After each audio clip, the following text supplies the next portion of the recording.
what's up mga meme? It's me, Rico Marian. Welcome back to my channel. Mabuhay. Nako, Smar Joseph. Nako, ako'y busy ngayon ha. Mga kumari kong tigang, pasensya na po kayo. Ako'y medyo hindi nakakapag-post ngayon ha. At late kasi nga po ako'y busy nga po sa pagbibigay na aking nako, pangampanya baga.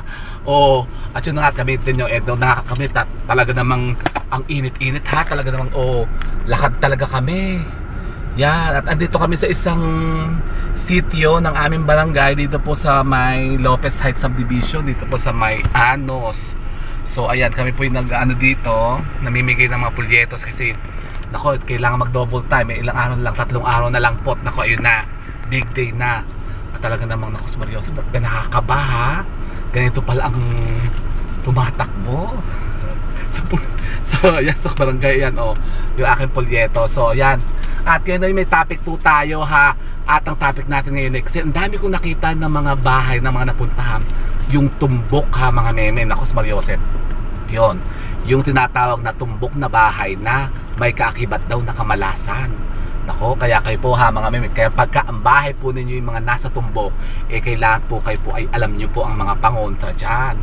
Talaga ba? Kasi kayo nga po ha mga meme, maaaring makasalabat o kayo maaaring pugiin ng mga negatibong enerhiya kapag kayo po palagi na lamang yan, ang mga bahay po ninyo ay natutumbukan. Kasi kapag ganoon po, negative po yun ha mga meme. Halimbawa, katulad yan, isa natin na picture na kanina doon sa isang video natin na ang bahay niya sentrong-sentro ng kalsada. Yan po yung nasa video.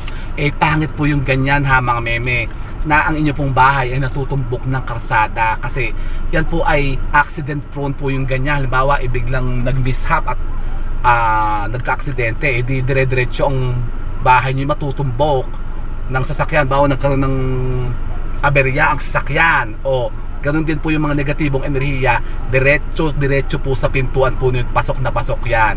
Kaya yan po dapat po iwasan po ninyong tirhan ha mga may mga ganyang klase po ng bahay, yung tinutumbok baga.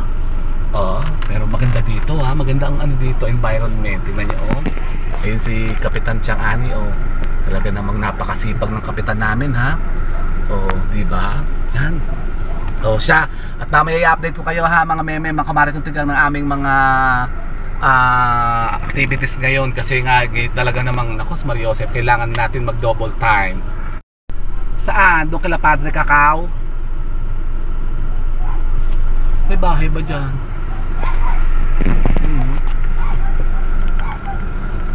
Nanguha pa ng bayabas at Ate Peng bayabas! May bungang bayabas sa kako si ate, ang daming bunga.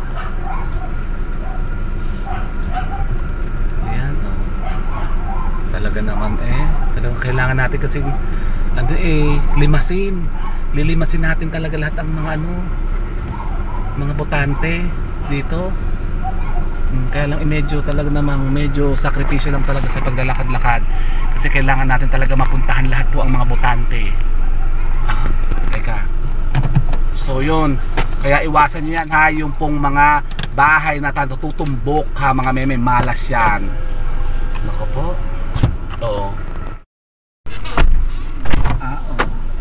Mas masarap pa sa labas ang hangin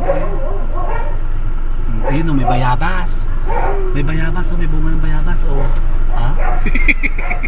talaga naman so yun po ha mga kumari kong tigang, dapat po ha mga may iwasan nyo yan kapag kayo po ay bibili ng mga bagong bahay o mga lote. Iwasan nyo po ha mga may mga tinatawag na tumbok-tumbokan. Yan, yung mga lote na tinutumbok po ha mga meme ng mga karsada. Yan, kasi hindi po kainaman yan yung mga ganyang klase po ng mga karsada. Kayo talagang hindi titigilan ng mga negatibong enerhiya, mga misfortune sa buhay kapag kayo po mga nakatira sa mga ganyang lugar. Kaya hindi kagandahan po yan ha mga meme. Pero mayroon lang po mga pangontra dyan sa mga ganyang tumbok-tumbokan. Meron naman po tayong mga remedies na pwede nyo gawin para makontra natin yung mga negativities na pwedeng sumalaki nga sa atin.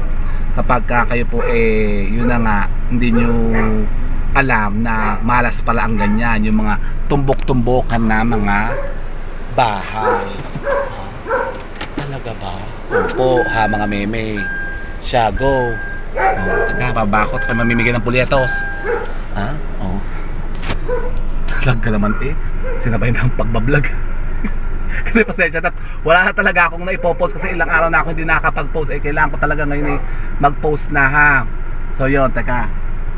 Go.